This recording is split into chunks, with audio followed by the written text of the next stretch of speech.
ప్రభునందు ప్రియమైన శ్రోతలకు వందనములు. ఈ పోడ్కాస్ట్ కార్యక్రమం నాకు స్వాగతం. మీ అందరి కొరకు ఈ కార్యక్రమమును ప్రసారం చేయుచున్నాం. విని దైవాశీస్సులు పొందుకోగలరు. సంవత్సరమును దయాకిరీటముగా ధరింపజేసిన మన ప్రభు అయిన యేసుక్రీస్తు పరిశుద్ధ నామమునకు ఘనతయు మహిమయు ప్రభావములు కలుగునుగాక.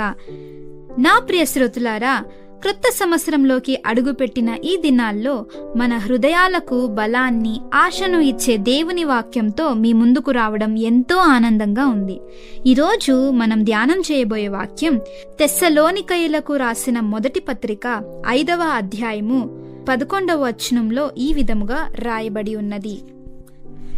కాబట్టి మీరిప్పుడు చేయుచున్నట్టుగానే ఒకనినొకడు ఆదరించి ఒకనినొకడు క్షేమాభివృద్ధి కలుగజేయుడి. ఈ వాక్యం క్రొత్త సంవత్సర ప్రారంభంలో మన జీవితం ఎలా ఉండాలో స్పష్టముగా చెబుతుంది. మన మాటల ద్వారా, మన చర్యల ద్వారా ఒకరికొకరు బలముగా నిలవాలని దేవుడు కోరుతున్నాడు.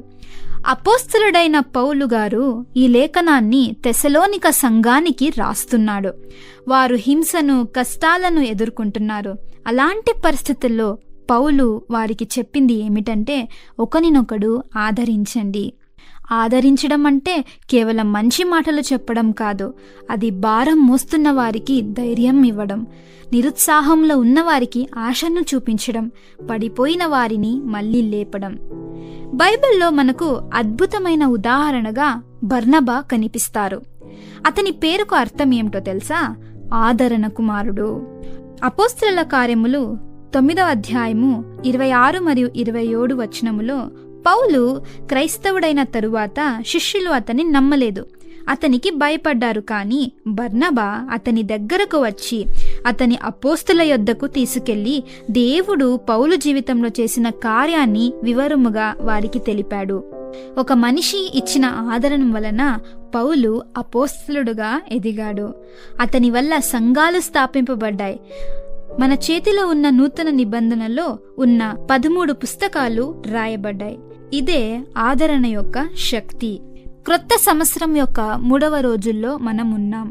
మన చుట్టూ ఉన్న వారిలో ఎవరో ఒకరు మాటలలో గాయపడి ఉండవచ్చు, ఆర్థిక ఒత్తిడిలో ఉండవచ్చు, ప్రార్థనలో బలహీనముగా ఉండవచ్చు. దేవుడు మిమ్మల్ని, నన్ను పిలుస్తున్నారు, నువ్వు బర్నబాగా మారు అని. ఒక మెసేజ్, ఒక ఫోన్ కాల్, ఒక ప్రార్థన, ఒక ప్రోత్సాహమైన మాట, ఇవి ఎవరో ఒకరి క్రొత్త సంవత్సరాన్ని మార్చగలవు.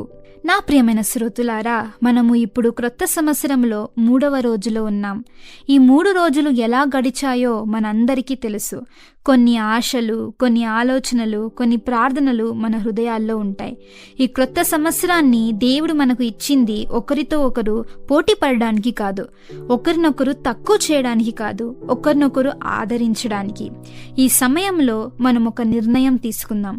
నేను ఇతరులను విమర్శించే వ్యక్తిని కాదు, నిరుత్సాహపరిచే మాటలు చెప్పే వ్యక్తిని కాను, ఆదరించే, బలపరిచే, ప్రోత్సహించే వ్యక్తిగా ఉంటాను. ఈ సంవత్సరంలో నిన్ను చూసేవారు ఇలా చెప్పాలి: ఈ వ్యక్తి మాటలు నాకు బలాన్ని ఇచ్చాయి, ఈ వ్యక్తి ప్రార్థన వల్ల నాకు ఆశ కలిగింది, నేను కృంగిపోయినప్పుడు దేవుడు ఇతనిని లేదా ఈమెను నా దగ్గరకు పంపాడు అని చెప్పాలి. మొదటి తెస్సలోనికలకు రాసిన పత్రిక 5వ అధ్యాయము 11వ వాక్యాన్ని ఈ నూతన సంవత్సరంలో మన జీవన విధంగా మార్చుకుందాం. బర్నబా వలె మనముందాం. ఈ సందేశం మీకు ఆశీర్వాదంగా ఉండాలని కోరుకుంటున్నాను. దేవుడు మిమ్మల్ని ఆశీర్వదించునుగాక.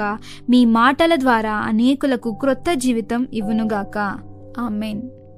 ఈ కార్యక్రమమును గూర్చి మీ సలహాలు మరియు మీ ప్రార్థనా అవసరతల కొరకు మమ్మను సంప్రదించవలసిన మా ఫోన్ నంబర్ 948585085039 మరియు email ID info@fibaonline.org.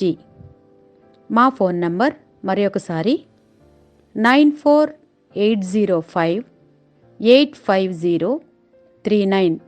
Email ID info@fibaonline.org.